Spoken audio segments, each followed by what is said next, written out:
जय श्री राम। नमस्कार, मैं पंडित विष्णु उपाध्याय। देखिए, मैं आज आपको मेष राशि के बारे में बारीक से बारीक जानकारी देने की कोशिश करूंगा और मेष राशि वाले जातक ये वीडियो पूरा सुने।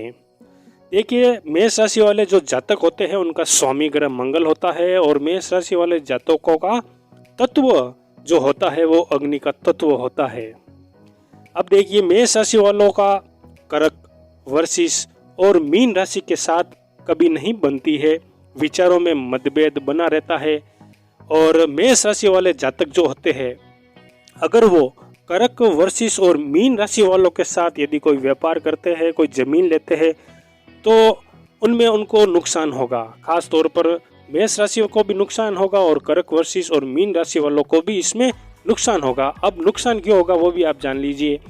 देखिए, जो मेष राशि का तत्व होता है वो होता है अग्नि का, लेकिन कर्क, वृश्चिक, मीन का होता है जल का, और जल और अग्नि के नहीं बनती है। और नहीं बनने के कारण वो जो समस्या उत्पन्न होती है वो समस्या आपके जीवन में भी घटित होगी। तो मेष राशि वालों को हमेशा कर्क, वृश्चिक और मीन राशि वालों से हमेशा थोड़ी सी दूरी बनाकर रखनी चाहिए। साझेदारी वाला कार्य नहीं करना चाहिए, कोई ऐसा कार्य नहीं करना चाहिए जिससे नुकसान हो जाए, क्योंकि इनमें पहले से ही मनमुटाव बना रहता है। तो उसके अनुसार व्यक्ति को सोच विचार कर कार्य करना चाहिए। अब देखिए, जो मेष राशि होती है, तो मेष राशि वालों जातक जो होते हैं उनकी सबसे अच्छी दिशा होती है पूर्व दिशा। अगर मेष राशि वाले जो जातक पूर्व दिशा में कोई कार्य करते हैं तो वो कार्य उनका बनेगा और उस कार्य में मेष राशि वाले जातकों को भी लाभ प्राप्त होगा, क्योंकि ये दिशा आपकी दिशा है। अब देखिए, यदि आपका घर पूर्व दिशा में है और वो घर यदि आपके पुरखों द्वारा भी क्यों ना बनाया गया हो और आपकी मेष राशि है, तो वो घर में भी आपका योगदान है, उसमें भी आपका पुण्य जुड़ा हुआ है।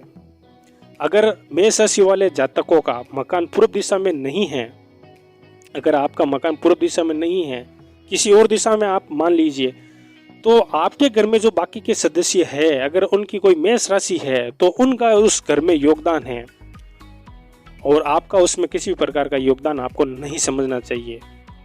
तो ये भी एक प्रमुख लक्षण आपको ध्यान में रखना है। अगर आपकी जो पूर्व दिशा है, अगर पूर्व दिशा में आप किसी भी प्रकार का कोई कार्य करते हैं, कोई जमीन लेते हैं, कोई व्यापार करना शुरू करते हैं, कोई घर लेते हैं, या आपका विवाह के लिए कोई योग पूर्व दिशा में बन रहा है, तो वहां से आप अवश्य कार्य कीजिए, आपको लाभ होगा। लेकिन इसके अलावा आपकी जो सबसे खराब दिशा होती है वो होती है उत्तर दिशा। तो उत्तर दिशा से आपको हमेशा बच कर रहना है। उत्तर दिशा में कभी भी ऐसा कोई कार्य नहीं करना चाहिए, कोई संपत्ति नहीं खरीदनी चाहिए, कोई दुकान है, कोई व्यापार है, वो नहीं करना चाहिए। अगर आपके कोई विवाह का योग भी बन रहा है तो उस दिशा से हो सकता है आपके लिए ना आ जाए, क्योंकि वो दिशा आपकी दिशा नहीं मानी गई है। तो ये भी आपको ध्यान रखना है। अब देखिए, इसके अलावा जो मेष राशि वाले जातक होते हैं उन जातकों को ये भी ध्यान में रखना है कि आपकी जो मेष राशि के साथ जो सम राशि बनती है वो सम राशि कौन सी होती है? वृषभ, कन्या, मकर, मिथुन, तुला, कुंभ, ये आती है आपकी सम राशि में। अब देखिए, आपकी सबसे अच्छी राशि कौन सी होगी जिसके साथ आप कार्य करेंगे? तो वो होती है सिंह और धनु के साथ। यदि आप सिंह और धनु के साथ कोई भी कार्य करते हैं तो उस कार्य में आपको लाभ प्राप्त होगा। अगर लाभ ना हो, नुकसान हो, तो वो भी नुकसान बराबर लेवल का होगा। ऐसा नहीं होगा कि लाभ तो ज्यादा नहीं हुआ लेकिन नुकसान भी हमें नहीं हुआ, बराबर रह जाएगा, लेकिन आपको इसमें ज्यादातर लाभ ही प्राप्त होगा। ये भी आपको ध्यान में रखिए। अब देखिए, जो मेष राशि वाले जो जातक होते हैं वो दूसरे व्यक्तियों के प्रति बराबर का झुकाव रखते हैं, एक दूसरे के प्रति वफादार भी होते हैं और दूसरे व्यक्तियों की बात आप ज्यादा सुनते हैं, उन बातों को आप मानते हैं और उसके द्वारा बताया गया कार्य भी आप करते हैं। ये आपका सबसे अच्छा एक मन में एक बुद्धि का विवेक होता है, आप सबकी सुनते हैं। आपके जो गुण हैं, आपकी जो शक्ति है और आपका जो साहस है और जो आपकी जिंदगी की चुनौतियों को आप बिना भय और मुकाबला करते हुए करना चाहते हैं, आपके जो विचार होते हैं वो विचार खुले विचारों वाले व्यक्तियों के जो होते हैं वो होते हैं।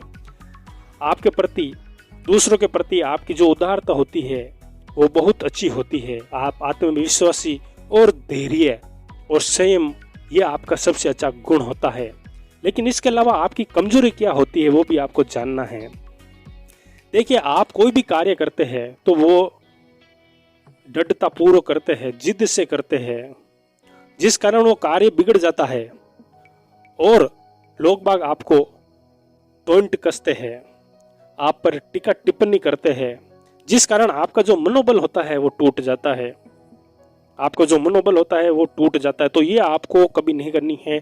दूसरे व्यक्तियों की बात हमेशा सुननी है और बड़े बुजुर्गों द्वारा बताई गई बातें वो भी आपको ध्यान में रखकर कार्य करते रहना चाहिए। और जिद और हट ये आपको नहीं करना चाहिए। अब देखिए, आपका जो प्रिय दिन होता है वो दिन होता है मंगलवार का, और हनुमान जी की पूजा सेवा आपको हमेशा करते रहना चाहिए। देखिए, अग्नि प्रिय तत्व होने के कारण ज्यादा प्रेम प्रिय वाले भी आप होते हैं। आप दूसरों के प्रति प्रेम में ज्यादा अपने आप को महसूस करते हैं और पहल आप करते हैं। प्रेम के मामले में पहल आप करते हैं। उदार प्रवृत्ति वाले आप होते हैं। अब देखिए, कैरियर के बारे में भी मैं आपको बता दूं, कैरियर के क्षेत्र में आप चमत्कारी प्रभाव रखते हैं। भविष्यवाणी करने की जो शक्ति होती है वो मेष राशि वाले जातकों में ज्यादा होती है, जिस कारण वो व्यापार में भी एक कल्पना करते रहते हैं और जिस कारण वो व्यापार को ऊंचाई पर लेकर चले जाते हैं। अब देखिए, आपका जो भाग्यशाली रंग होता है वो होता है लाल। आपका भाग्यशाली जो संख्या होती है वो होती है 9, 18, 27, 36, 45, 54, 63 और 72। ये आपकी भाग्यशाली संख्या है। अब ये भाग्यशाली संख्या क्या है वो भी मैं आपको आगे आने वाले वीडियो में बताऊंगा। और आपका भाग्यशाली स्टोन नग जो होता है वो होता है रूबी। तो रूबी को आप अवश्य धारण करें। और मेष राशि पर ये जानकारी कैसी लगी आप मुझे कमेंट में अवश्य बताएं। और दूसरी राशियों के बारे में भी मैं आपको बताऊंगा, और उसके बाद मैं आपके लिए साप्ताहिक राशिफल जरूर लेकर आऊंगा। नमस्कार, जय श्री राम।